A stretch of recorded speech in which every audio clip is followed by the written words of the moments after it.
Title: The Place You Can't Leave.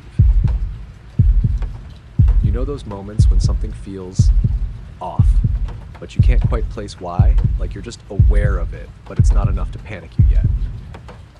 I had one of those moments driving down an empty highway late at night, but it wasn't just the silence of the road or the darkness that made it feel wrong. There was something about the air, something heavy pressing in on me. Let me backtrack a bit. So I'm driving from a small town in Arizona on my way to Denver. Nothing special. Just a long, solo trip through flat land and endless stretches of asphalt. I was supposed to be on a 4-hour drive, but I had been on the road for close to 6 hours by the time I realized I had no idea where I was anymore. It all started innocently enough. I had a decent playlist going. The hum of the tires on the road was a comforting rhythm, and the headlights carved out a small pocket of light in front of me. A few other cars here and there, but nothing that felt like it would lead to trouble. But as the sun dipped lower and the sky went dark, something shifted. I couldn't remember passing any of the signs I'd been watching for. The town I was supposed to be nearing? Gone. The gas station I was looking for? Nowhere. And that's when I started noticing the first thing that made my gut tighten. The silence. It wasn't just the absence of cars around me, it was the way the world seemed to be holding its breath. You ever have that feeling like the earth itself is just waiting for you to make the wrong move? I pulled off the road at the first rest stop I could find. The sign read, "Welcome to Blythewood." No gas, no people, just a small little rest area that looked as if it had been abandoned years ago. The gravel beneath my feet crunched like it hadn't been disturbed in ages. The wind didn't make a sound.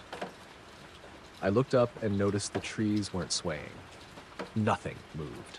It was like the world had just stopped turning. I went to the one little shack there just to check for any kind of map or maybe a phone signal. The door creaked open like it hadn't been used in decades. I stepped inside. The air smelled stale, like dust and mold. A few old pamphlets were scattered on the counter, nothing helpful. And then from the corner of the room, I saw something that made my heart skip a beat. A mirror. It was an old-fashioned, gold-framed thing, cracked down the center, but it wasn't like a normal mirror. I don't know how to explain it, but when I looked into it, I didn't see my reflection right away. At first, it was just a blur, like my face was being smeared by something unseen. And then, when I focused, I saw something in the reflection that shouldn't have been there. A man. He was standing behind me in the shadow of the door. I spun around, but the room was empty. Just the shack, the empty shack. I don't know how long I stood there, feeling that icy weight creep up my spine, but when I looked back into the mirror, there he was again. This time, his hand was reaching out. His fingers were just too long, too twisted. He wasn't human anymore. That's when I left. But here's the thing. When I stepped back outside, the world was different. The air felt heavier. The light was wrong. The sky didn't look like the same sky I'd been driving under before. I got back into my car, shaking, and drove off, only to find that the road I had been on no longer led anywhere. It was like I was stuck in a loop.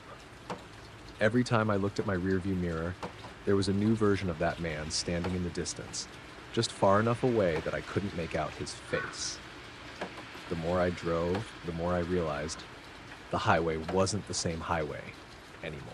The pavement wasn't the same, and as the hours ticked on, it felt like I was driving through a version of the world that wasn't quite right, a place that shouldn't exist.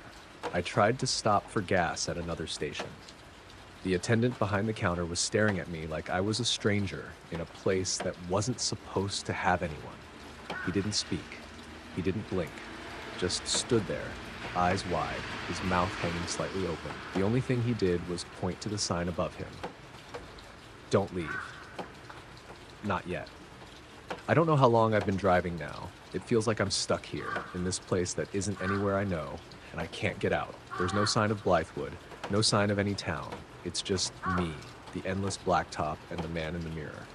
I don't know if I'm still on the road, or if I've just stopped moving altogether. The worst part is that every time I stop the car, I hear him. I hear the sound of his footsteps, slow and deliberate, coming closer. And I know that when I look in the rearview mirror again, he'll be there. And he won't be alone anymore. Because now, I see shadows in the windows. They're not mine. And I don't know if I'm ever going to leave. Title: The Motel with a Room Number That Changes When You're Not Looking. I swear I only booked one night. One. Just to rest. One of those weird midweek business stops. Between cities, between flights, between anything that felt like real life. The kind of road that's too dark for streetlights and too straight for dreams. It was late, and there were no chains nearby, no signs of life except this blinking red vacancy light that pulsed like a dying heartbeat above the roofline of a single-story motel off a service road I don't remember taking. It was called The Resting Place. Just that. No brand, no reception, just a metal drop box with a row of keys and laminated cards with names written in faded Sharpie. Mine was there, already waiting. Room 7. I don't remember making a reservation, but I was tired, and the card had my name on it, spelled correctly too. Not the way strangers usually misspell spell. I took the key. I opened the door. That's when it started. Room 7 was wrong. Not scary at first. Just wrong in ways you can't explain without sounding insane. The floor was too quiet, like walking on foam. The bathroom mirror didn't reflect the same number of lights behind me as were actually in the ceiling. And the television was already on, playing static. Only static. At first. And the wallpaper, man, this is the part nobody ever believes. The wallpaper had faces in it, not like faces painted on, but folds in the pattern, darker places in the print that looked like side profiles, like 1,000 people whispering into the wall but trapped just behind it. I tried to laugh it off, told myself I was tired.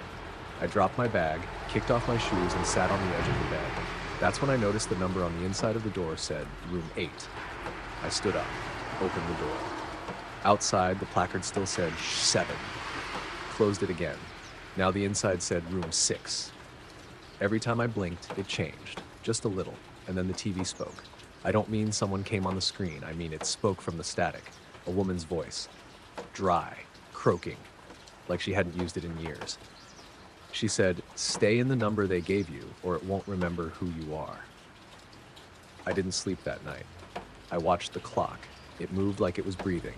I counted 61 seconds in every minute, sometimes 65. Sometimes it ticked backwards for a while. At 3:13 a.m., the room went silent. The kind of silence you feel in your bones. Like pressure, like being underwater. The wallpaper shifted. One of the faces moved. Its lips didn't match what it said, but I heard it in my head anyway. "You're not the first. Don't become the next." I ran outside. Room 7 was gone. I mean, the building hadn't changed, but the number was gone. The whole row of rooms was numbered differently now. The keys in the drop box were for people who hadn't checked in yet. My name was gone from the list.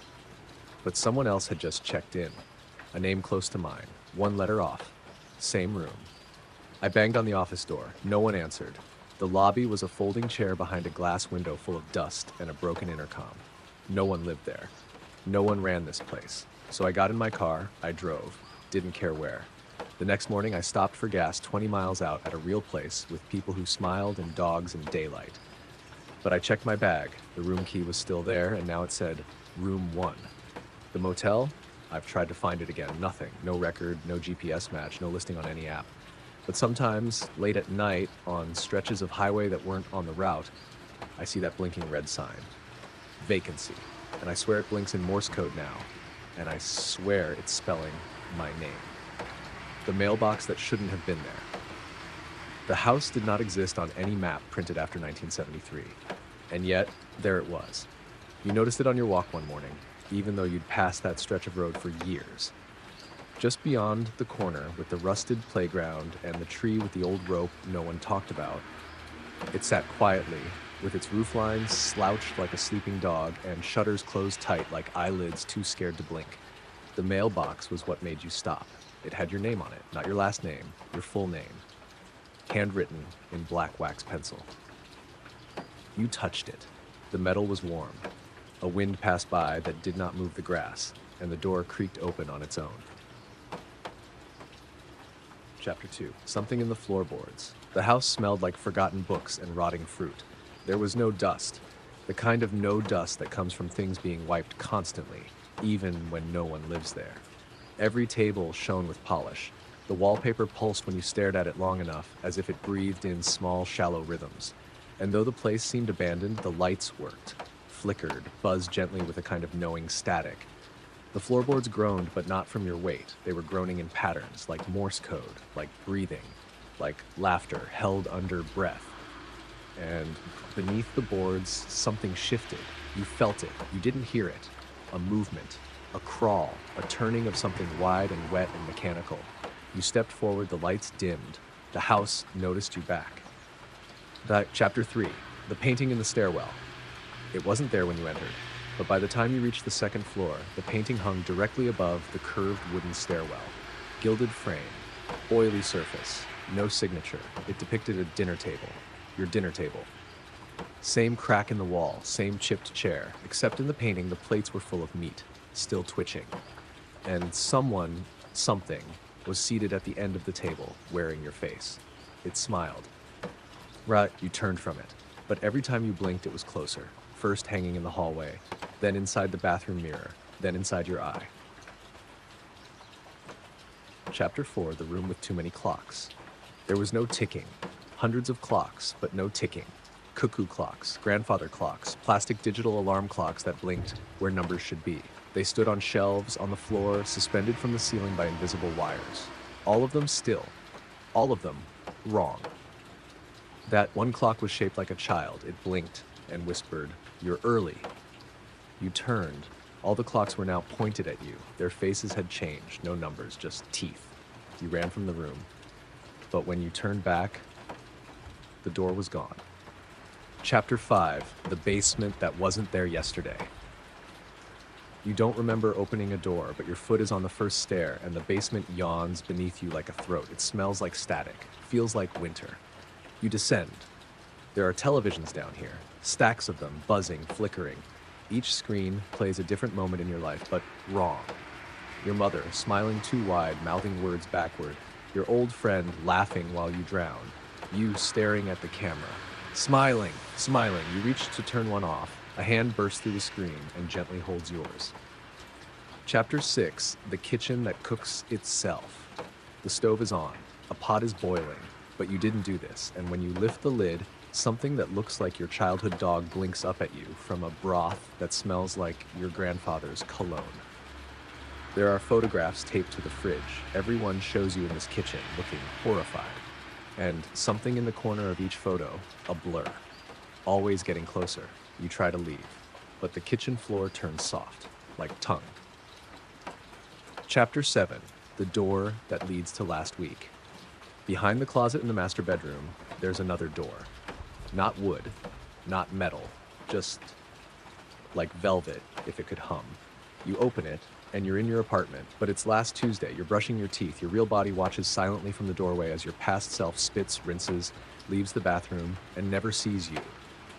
Until you cough, and suddenly your past self turns, looks right at you, and says, "Don't go back." Chapter 8, the room that keeps laughing.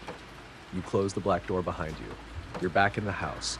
The laughter begins faint under the floorboards again, but it climbs, builds, layered, familiar. Voices you recognize, voices you miss, voices you never wanted to hear again.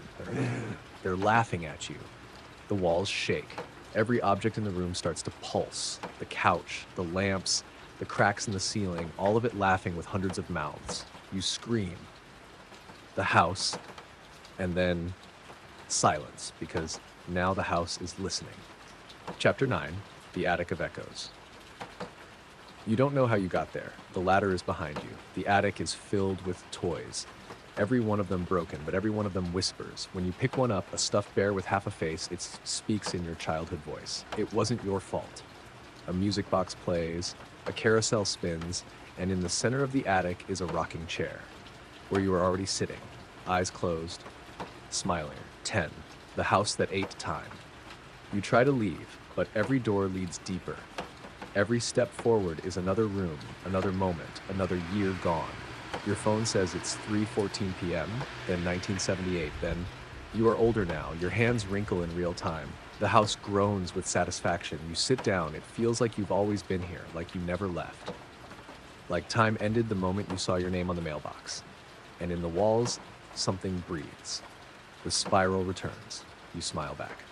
The desert took the wrong me. I didn't survive the desert. Not the one you're thinking of. Not the kind with sand and snakes and buzzards. No.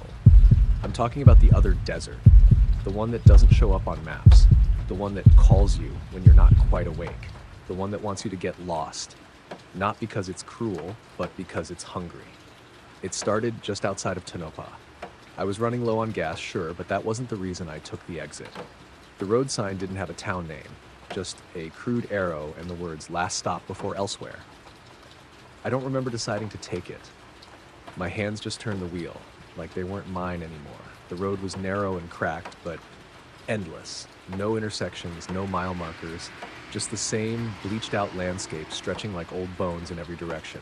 The sun wasn't setting, it was stalling, hovering in that miserable, colorless part of the sky where time goes to die. After maybe an hour or 10, who knows, I came up on a gas station. But not just any gas station. This one looked like it had been placed there for the sake of a photo no one would ever take. The pumps were antique. The building was pristine, but wrong. Too clean, like a set. A place that wanted to be trusted. But the Coke machine outside was dispensing bottles that still had glass shards stuck to the lips. One of them was labeled in a language I've never seen before. Something between cursive and claw marks. I didn't go inside. I didn't need to. Because he came out. He looked like me. Same boots, same flannel, same old army jacket I'd had since college, but older, weathered. Like he'd been walking in that sun for years, and his eyes, God, his eyes were tired. Not angry, not surprised, just resigned.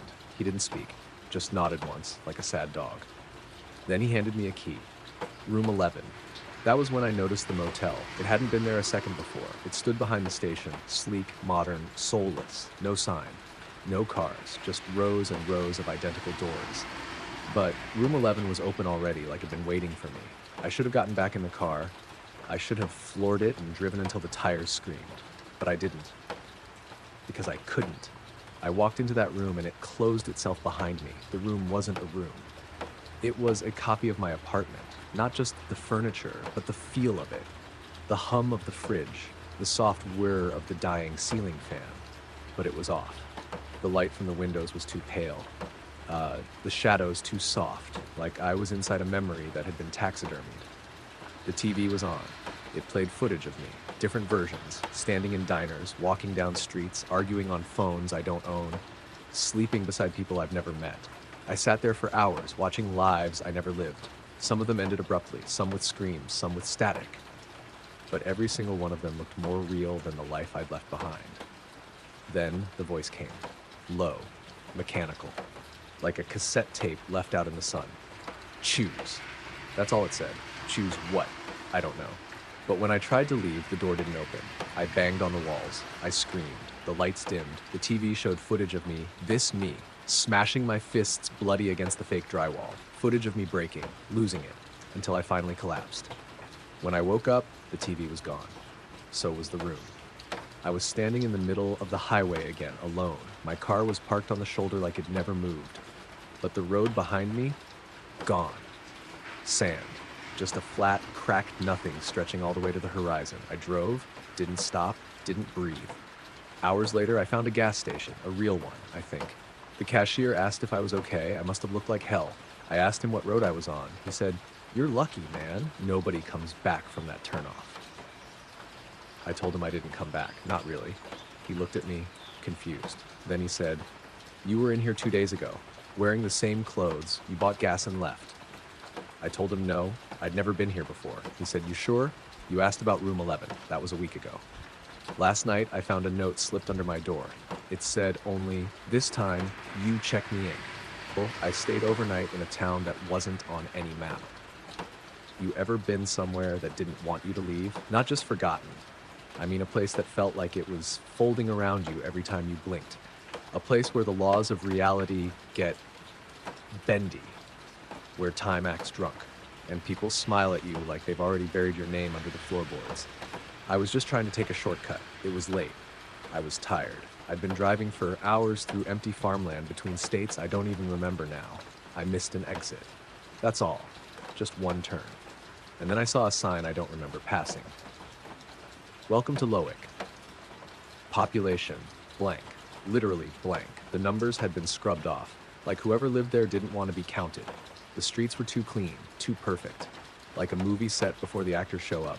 white painted fences, driveways that led nowhere, mailboxes with no names, just this eerie feeling that I was being watched from inside the walls.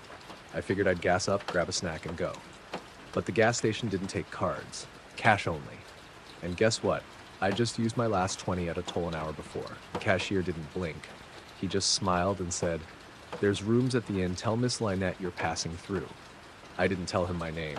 He used it anyway. Said, "Safe travels, my name. Room's probably ready for you already." I drove off without asking questions. That was mistake number one. The inn looked like it used to be a hospital. Big red brick building, no signage, just windows that didn't reflect anything, like they'd been painted black from the inside. And sure enough, room 6 had a key in the lock already. Door cracked open, light on, bed made. I told myself I'd sleep for 2 hours, just 2, then I'd leave. But the clock in the room had no hands, and the shadows outside started moving, against the wind. That's when I knew I wasn't supposed to leave. I checked my phone. No bars, not even the no service, that warning. Just a blank signal. Like I'd never had a phone, like I was holding a block of plastic shaped like a memory. The people in town didn't blink, they didn't age, they didn't ask me why I was there. They just acted like I'd always been there. One woman waved to me from a porch and said, "You were taller last time." Another man, sweeping a sidewalk that wasn't dirty, said, "It's almost your day again." I asked what that meant. He just smiled, that too wide smile. "Don't worry," he said. "It's painless if you don't struggle." I tried to leave. That's when the roads disappeared. No, literally, the pavement just stopped. Trees bent inward. Every exit curled back into the town like a snake eating itself. The same gas station on every corner, the same church bell ringing at wrong times, the same woman walking the same dog who barked in reverse. Night didn't fall. It crashed. And when I looked at the moon, it blinked. That night, I tried to stay awake, but the room started singing to me. Not music, voices. My own voice layered over itself, whispering things I've never said. Regret I've never felt, memories I didn't make. The bed grew cold, then wet, then warm again. I woke up to find someone else sleeping beside me. They had my face, older, wetter, hungrier. When I blinked, they were gone, but the imprint in the pillow was still damp. I ran. I don't know how long I ran. The town kept folding. The sky glitched. Street signs turned into hands pointing in opposite directions. Every building pulsed like a heartbeat. I could hear the word "again" whispered from every window. I made it back to my car. It was covered in vines. There was a note on the dash. It said, "Congratulations, you made it farther this time." I started driving. Didn't stop for 300 miles. I haven't seen the same sky since. And every night since I left, I wake up to someone breathing just behind the mirror in my bedroom. Waiting, watching, practicing my smile. I wasn't even supposed to be awake. The hotel TV remote was dead. The clock radio kept blinking 12 no matter how many times I reset it, and I couldn't sleep with the wind groaning outside like it was dragging nails down the window. I tried to close my eyes and just breathe through it, but it was like the air had gotten thicker. The kind of air that presses down on you, like something huge just walked into the room and forgot to make a sound. I was flipping through the TV manually, one of those old remotes where you have to press a button on the box itself like it's 1983 again, when it froze, just froze. Then the screen went black. No sound, no static, no menu, just black. And then the emergency tone kicked in. You know the one. That high, long wail that drills into your molars like it's trying to reach your bones. But this wasn't a weather warning. There was no text crawl, no robotic voice telling me about thunderstorms in my area. Instead, a red screen blinked on with yellow block letters, "This is not a test." Then a voice, but not the usual voice, not the stiff monotone we've all heard since we were kids. This one was breathy, fast, like whoever was speaking was hiding from something. And they weren't reading a script, they were begging. "If you can hear this, stay off the 3rd floor. If you're already there, do not open any doors."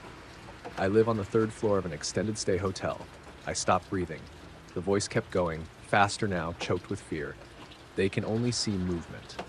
Do not breathe. Do not blink if you hear them scratching. If the wallpaper starts to ripple, hide. Do not follow your reflection." And then it cut out. Back to static. I waited. I sat there for 5 minutes, frozen in bed, waiting for the power to go out, or for the floor to cave in, or for the mirror to move. Nothing happened. Until I heard the doorknob turn. Not shake, not jiggle. Turn. Like someone already had a key. I crept toward it, quiet as I could.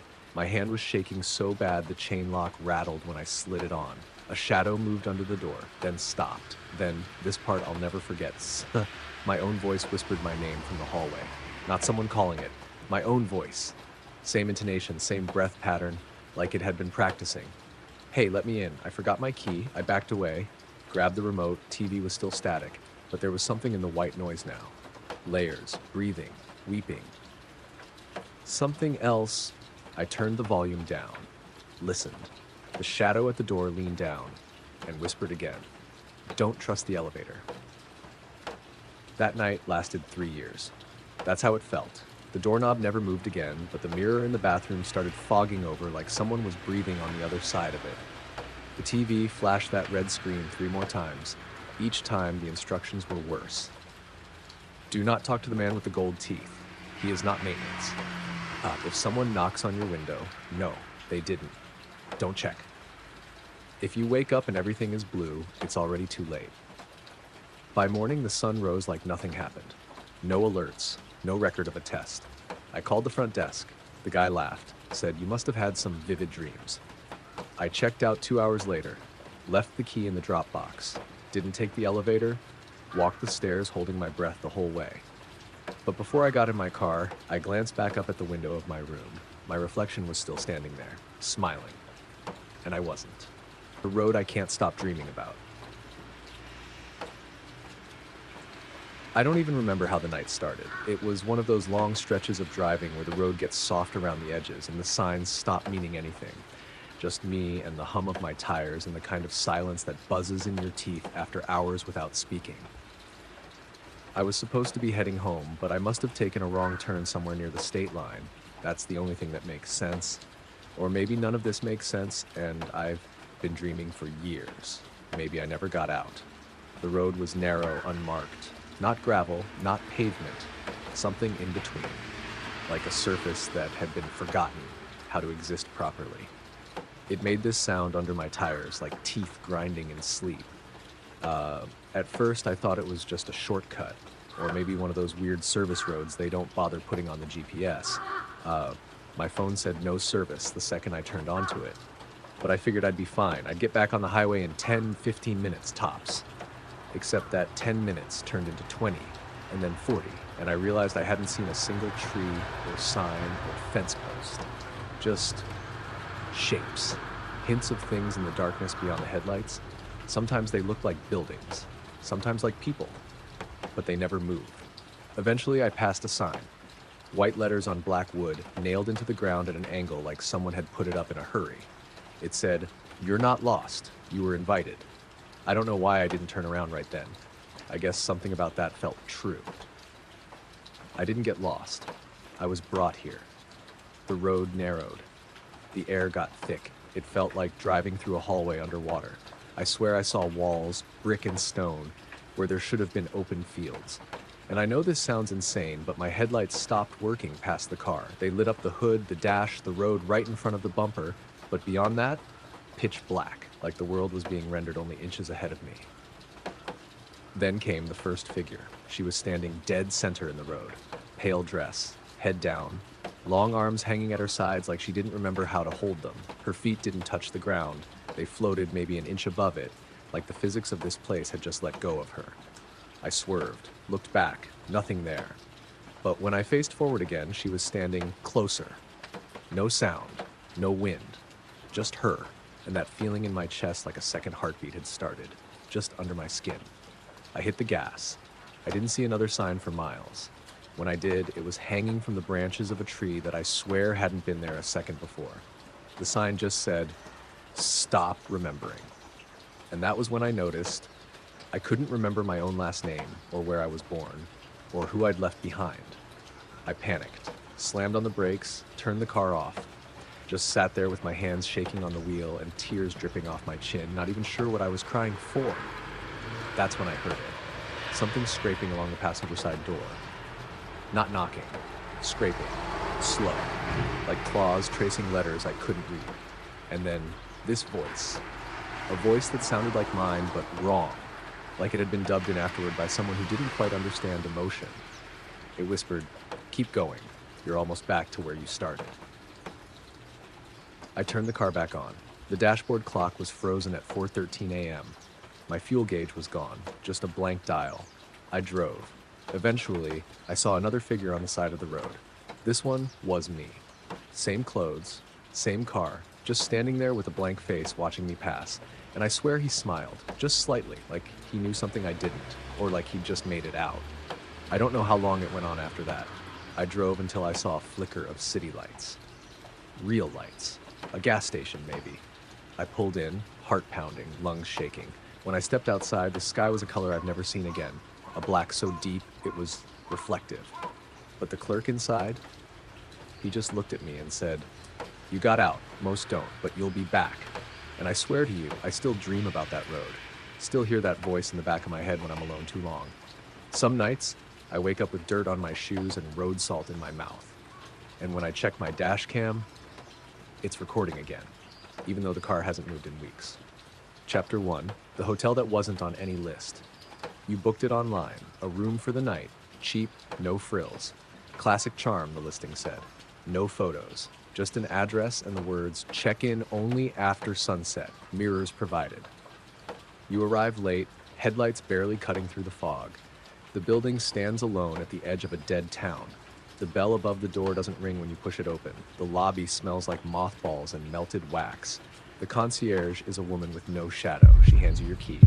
Room 7, top floor. "Don't cover the mirror," she says. "Not a mirror." The. You ask what she means, but she's already gone. It's cleaner than you expected.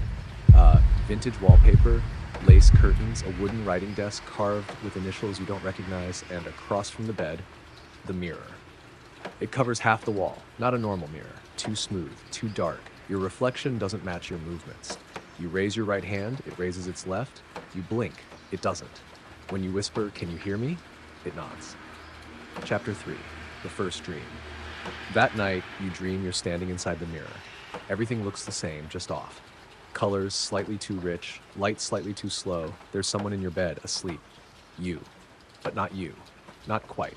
Its skin is smoother, its smile too sharp. You try to wake up, but your reflection won't let you. It whispers, "Stay. It's better here." When you finally wake, the mirror is fogged. Chapter 4. Things go missing. Your toothbrush. Gone. Your phone, now filled with photos you didn't take, each one a perfect image of you sleeping taken from the mirror's angle. The Gideon Bible in the drawer? Missing. Replaced with a small leather-bound journal, every page covered in your handwriting. But the words are wrong. Poems about fire under the wallpaper. Lists of names you don't know. Entries that end mid-sentence like the writer was dragged away mid-thought. On the last page, they're not reflections, they're versions, and they want out. Chapter 5.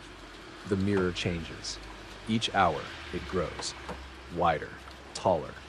By nightfall, it stretches from floor to ceiling. You swear you see motion within it, like a ripple beneath a still lake. When you get too close, you feel a warmth, like breath. And when you turn away, your reflection keeps watching. Sometimes you think it smiles before you do. Chapter 6. The Others. The guests at the hotel never leave their rooms. Sometimes you hear them. Muffled arguments behind doors, soft weeping, laughter that ends too suddenly.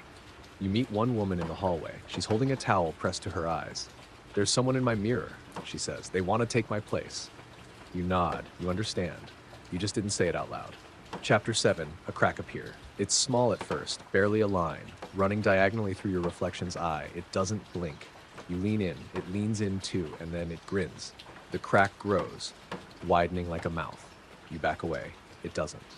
Chapter 8. The hotel within the hotel. You wake up to find the door to room 7 missing. In its place, another mirror. You try to break it, but your hands pass through. Inside, a hallway, identical to yours, only reversed. The wallpaper is the same, but crawling with moving vines. The carpet whispers when you walk, and every mirror you pass shows you aging. Rapidly, you run. You run towards something you swear looks like an exit, but there is no door. Only another mirror. Chapter 9. What lives in the glass? You hear it breathing now. From behind the surface, it no longer hides. Sometimes it speaks, in a voice like yours, but older, tired, wiser. It says, "I've waited. You're better than the last one. You'll last longer." When you scream, it mimics you perfectly, then keeps screaming long after you stop. Chapter 10. You find the concierge in the lobby. She's facing away from you, standing perfectly still. You ask for help. You ask to leave. She turns. Her face is glass, and you're inside it. Trapped. Screaming. Smiling. Smiling. Smiling. Chapter 11. The other side. You are now the reflection. You mimic the next guest who checks in. Room 7. You watch them sleep. You mouth their name, and when the time comes, you'll switch places. Because the mirror is always hungry. Because the hotel always needs a guest. Because once you see the other side, you belong to it. The man at the end of exit 243. Told like you're explaining it to someone who will never believe you, but you have to get it out before it happens again. I didn't plan on stopping. I was supposed to be driving through the night, straight through to my sister's place in Oregon. No detours, no distractions. Just a 12-hour drive and a borrowed car with a full tank. But I got tired. Not I need a Red Bull tired. Wrong. Tired. Like my bones were tired. Like something underneath my skin was loosening. That stretch of highway between Redding and nowhere, it's endless. The hills all look the same and your thoughts start chewing themselves halfway through. It was sometime after midnight when I saw the sign. Exit 243. Services ahead. Except I'd driven this road before, plenty of times. I'd never seen that exit. But the gas gauge dipped while I blinked. The kind of drop that doesn't make sense unless something took the gas. So I took the exit, and that's where the world started bending. The ramp twisted longer than it should have. I'm talking minutes of spiraling downward like I was sinking under the freeway. I didn't see another car. Just me, the dashboard glow, and a growing ache in my head like altitude sickness. When I reached the bottom, it didn't look like a rest stop. It looked like a place pretending to be a rest stop. One gas station, one diner, one motel, all washed in sickly yellow halogen lights that buzzed like they hated themselves. No other roads, no signage beyond a blinking arrow that just said open. The station pumps were rusted over. One had what looked like teeth marks on the nozzle. I didn't even want to know. But the diner was lit, so I went in, and there he was. The man at the counter, dressed like a trucker, greasy cap, flannel shirt, but his eyes, man, his eyes were too wide. Not in that goofy, cartoonish way. I mean too wide like the eyelids didn't know when to stop pulling back. Like he never blinked because blinking would let something in. He didn't speak right away, just stared. Then he said, "You came early." I laughed awkwardly. "What?" He didn't smile, just turned his head a few degrees too far to the left and said it again. "You came early." The air inside that place was off, like old water, like the walls were sweating under their own weight. The waitress walked out from the back, but she wasn't right either. Her eyes were black, not dark. Black, reflected light like glass. Her lips were stitched with thread, not sewn shut, but enough to keep words small. She slid a menu toward me. I swear to you, it breathed. The pages pulsed once, like a slow heartbeat. Then I looked around and realized every customer in that place, every single one, was looking at me, but none of them were facing me. Let me say that again. They were looking at me, but they were facing the other direction. It's like their heads had turned completely around, but not their bodies. Like something had puppeted them backward. I stood up, walked out fast. The trucker followed me. He didn't walk normal. His knees bent the wrong way. When I got to my car, the engine was already running. The headlights blinked once, then went off, then on, then stayed off completely. In the reflection of the windshield, I saw his face, inches from mine. Only it wasn't his face anymore. It was mine, but dead, bloated, gray, wet, like it'd been pulled out of a lake.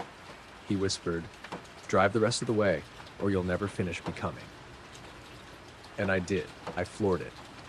The road had changed. It was longer, no turns, no signs, just that sick, oily blacktop and things crawling along the shoulder that wouldn't show up in the rear view. I don't know how I made it out. I just remember waking up in my car the next morning on the side of I-5, 20 miles past where I should have run out of gas.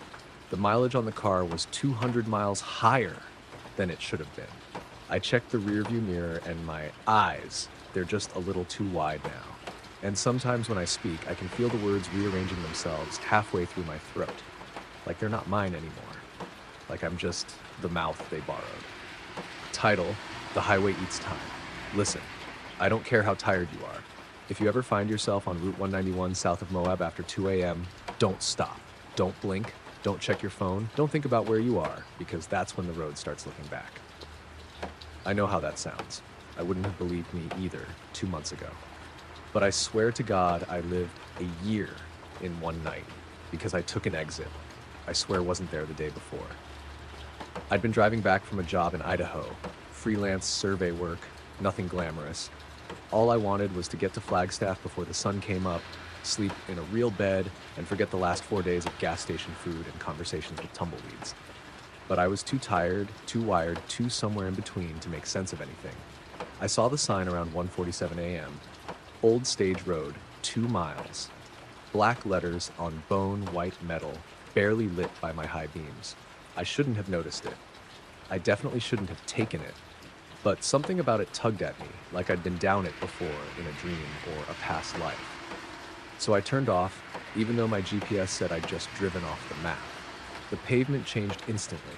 It felt older under the tires, narrower. Trees pressed in close like they'd been watching the road for 100 years and didn't like visitors. At first, I told myself it was just a detour, but then I noticed the mile markers. They started counting backward, and every 10th marker was smeared with something red. I thought maybe I was imagining things. Sleep deprivation, hallucinations, or just my brain eating itself out of boredom. But then I saw the same van pass me. 3 times, same dented fender, same flickering tail light. Each time it passed, it got a little more rusted, a little more wrong. I tried to turn around. There was no shoulder, no pull-off, just forest that seemed to lean closer the more nervous I got. I swear, at one point, I saw a deer with human eyes watching me from the trees. It didn't blink, just watched. The radio started picking up voices, not static, not stations, voices. Low, overlapping whispers like a crowd trying to remember something terrible. I turned the volume down. The voices got louder. Then I hit mile marker, dash to 000, and everything stopped. The engine died. My phone screen went white. Even the stars blinked out like someone turned off the sky. I was alone, until I wasn't. There was a knock on my window, and when I turned to look, I saw myself standing outside the car. Older, worn out, eyes sunken like he hadn't slept in years. And he said, in my voice, "You've been gone for a long time.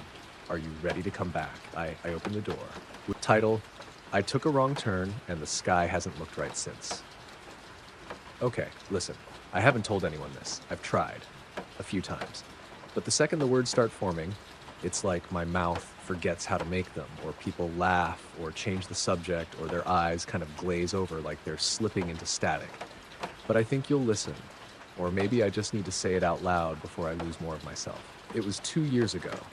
I was driving through Utah on my way to California, overnight haul, solo job. Middle of nowhere, radio was garbage, and the only light came from my dashboard and the moon, which looked off that night. It was pale, almost gray, like it'd been drained. I missed an exit. Or at least I thought I did. I don't remember seeing any sign. Just suddenly I realized I hadn't passed another car in over an hour. My GPS glitched out, stuck on rerouting for what felt like forever, and then it just froze, just a white screen with a little spinning hourglass, like some old Windows error. And that's when I noticed something. The road wasn't changing, no turns, no hills, no roadside signs, same faded white lines, same cracking pavement. It felt like I was driving on a treadmill made of old asphalt. Then the billboards started. They weren't ads, they were just wrong. Giant, rusting things standing in the dirt like tombstones. The first one just said, "Do not exit." The second said, "The sky is a lie." Another one in what looked like dripping black paint. "It smells you." I started laughing, I think. You know the kind. Hysterical, hollow. The kind you laugh when you're pretty sure you're not awake anymore. I even tried turning the wheel left off the road. Nothing happened. My headlights showed more road. Just road. And then the smell hit me. It was like burnt hair and old coins, hot metal, wet carpet. It didn't make sense. I had my windows closed, AC was off, but the smell kept getting louder. Yeah, louder. Like it had weight. like it was crawling down the back of my throat, plugging my ears from the inside. Then I saw someone in the road. Not on the road, in it. Their head was poking up through the blacktop, just the head. Face pressed up like they'd been trapped under a sheet of glass. Eyes open, mouth wide like they were mid-scream. Their skin was covered in lines, painted road lines, white and cracked and flaking. I swerved, but nothing changed. The car didn't move. The image didn't slide past my windows.